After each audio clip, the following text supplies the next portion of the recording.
Covid-19, coronavírus do futebol brasileiro. Alguma coisa está fora da ordem. O país já tem mais de 165 mil óbitos. Está beirando a 6 milhões de pessoas infectadas.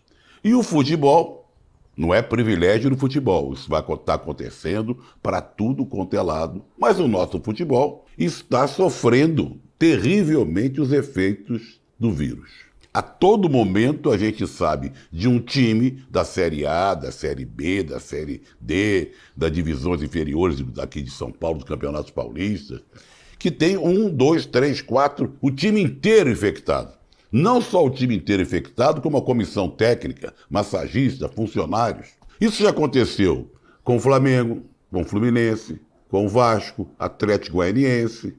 O Palmeiras tem mais de um time infectado. O Santos, não só o time masculino, como o time feminino. E agora o Galo Mineiro, Sampaoli e mais 7 ou 8 ou 9 jogadores. Na rodada passada do Campeonato Brasileiro, 43 jogadores estavam infectados e não puderam jogar. E 2 treinadores ficaram de fora. Entre eles o Cuca, que acabou de sair agora da internação, mas vai ficar 10 dias sob observação em casa. Não dá para continuar o Campeonato Brasileiro desse jeito.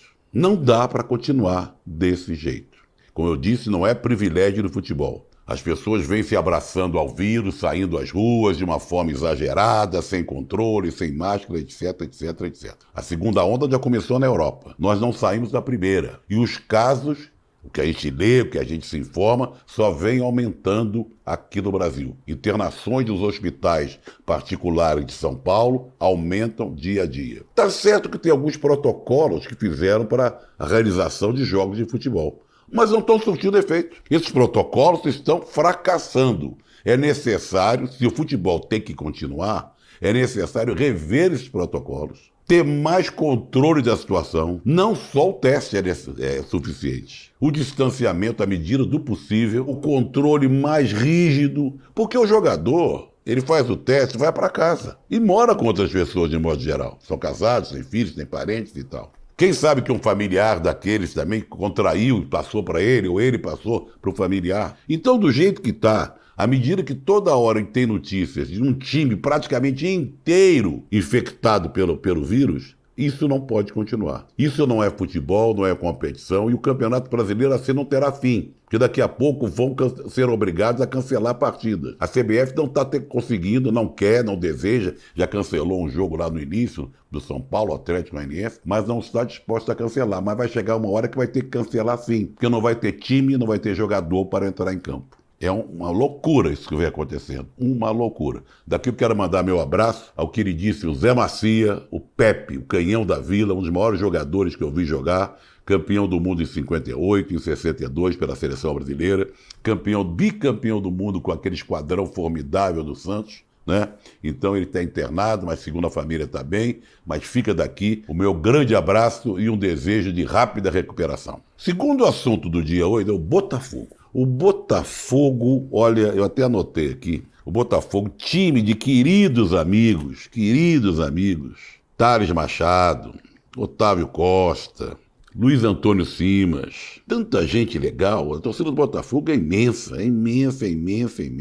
E o Botafogo foi um dos times. Eu, garoto, comecei a gostar do Botafogo porque meu pai falava das peripécias, das virtudes do Heleno de Freitas, foi um dos grandes craques do Botafogo. Depois, mais velho um pouco, acompanhei o Botafogo de Garrincha, Didi, Amarildo, Quarentinha, Zagallo, Nilton Santos, Manga, que se rivalizava com o Santos. Era sensacional eu ir para o Maracanã e ver Botafogo versus Santos, Garrincha de um lado, Pelé do outro. Depois aprendi a gostar do Botafogo, daquele time que tinha Jairzinho, Roberto, Paulo César Caju, várias vezes campeão. E tinha o Sebastião Leônidas, que foi craque do Meu América, depois se transferiu para o Botafogo e se tornou um dos maiores zagueiros da história do Botafogo. Tá certo que eu tinha uma certa bronca recente do Botafogo, mas não era do Botafogo. Era do juiz William Neri, daquela partida final do Taça Guanabara de 2006, quando o América foi terrivelmente garfado e o Botafogo ficou com o título da Taça Guanabara. Eu acho que foi a última chance que a gente teve de ver o América jogando no Maracanã, disputando um título. Isso me fere muito o coração.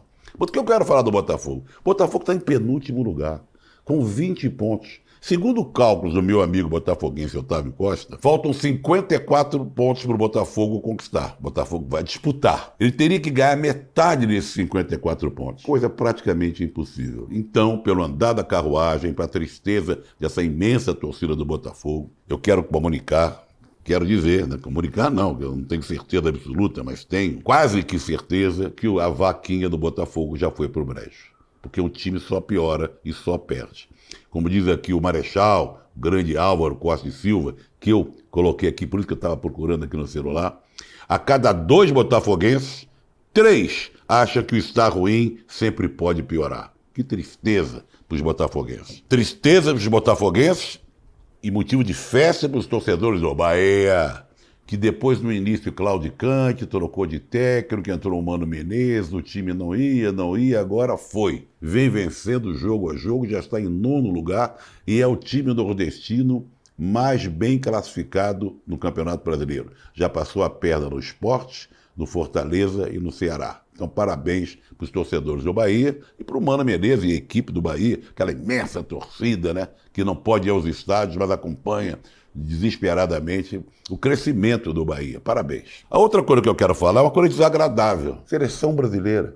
Hoje tem jogo da seleção. Alguém aí está preocupado com esse jogo da seleção? Que momento mais desagradável de ter um jogo da seleção. Jogo que nem será exibido por nenhuma TV aberta. Que coisa impressionante. Eu, outro dia, aquele jogo Brasil-Venezuela, me cansou, me deu sono, me deu preguiça, mas também me deu um pouco de raiva, um pouco de nojo de ver a seleção brasileira, aquela seleção, a grande seleção do grande futebol brasileiro, jogando daquela maneira. E aí eu escrevi um textinho que eu vou ler para vocês aqui, que eu acho que define, de um jeito mais claro, que eu escrevi no calor da emoção de ver, no intervalo do jogo.